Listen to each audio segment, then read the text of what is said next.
अस्सलामुअलैकुम वरहमतुल्लाहि वबरकातुहू। दोस्तों क्या हाल चाल है? ठीक हो? खैरियत है? सेहत तबीयत ठीक ठाक है?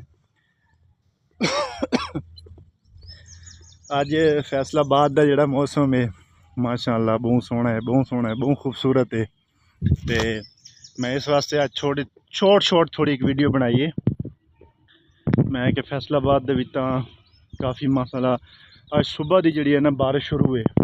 तुस पे दरख्त भी हरे हरे हैं। तो काफ़ी सारी बारिश आई है, बहुत ज़्यादा बारिश आई है जिन वास्ते दरख्त भी हरे थी गए तो जरा ना पत्ते भी बिल्कुल मिट्टी तो भी पाक थी गए तो साफ सुथरे थी गए। तो इस टाइम बस बाहर निकले हैं।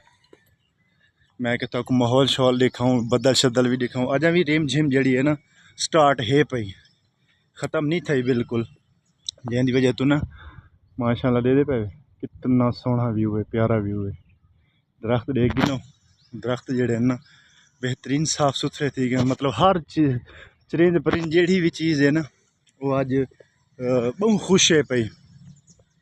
तो हर मतलब दोस्त साहब बहुत सपोर्ट करेंदे पैन, तो दोस्तों का बहुत मतलब शुक्र गुजार हैं जेड़ा मतलब सब सपोर्ट करेंदे। मतलब नवा व्लॉग नवे मतलब हर चीज़ है, सब कुछ है। थोड़ी मुहब्बत दोस्तों दियाँ खास तौर जेड़े दोस्त है बाप हिन पे वो सब मुहब्बत करें, सारे व्यू दे दें, व्लॉग दे दें, व्यू करें, लाइक करें, कमेंट करें, शुक्रिया उन्होंने।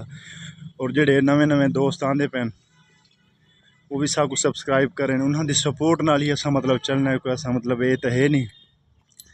तो माशाअल्लाह हूँ इस टाइम जरा ना बूंदाबांदी जैसे को आदन वो लगी खड़ोती है तो चलती पई है। तो माशाअल्लाह मौसम काफ़ी खुशगवार थी गए। तो क्योंकि हवा बंद हुई पे तो उसकी वजह तो अड्डे पे थोड़ा थोड़ा जड़ा है ना पसीना जड़ा है ना आंदा आंदा पिए। तो अगर हवा चल पई तो काफ़ी मौसम जड़ा है ना सुहाना और बेहतरीन थी वैसी।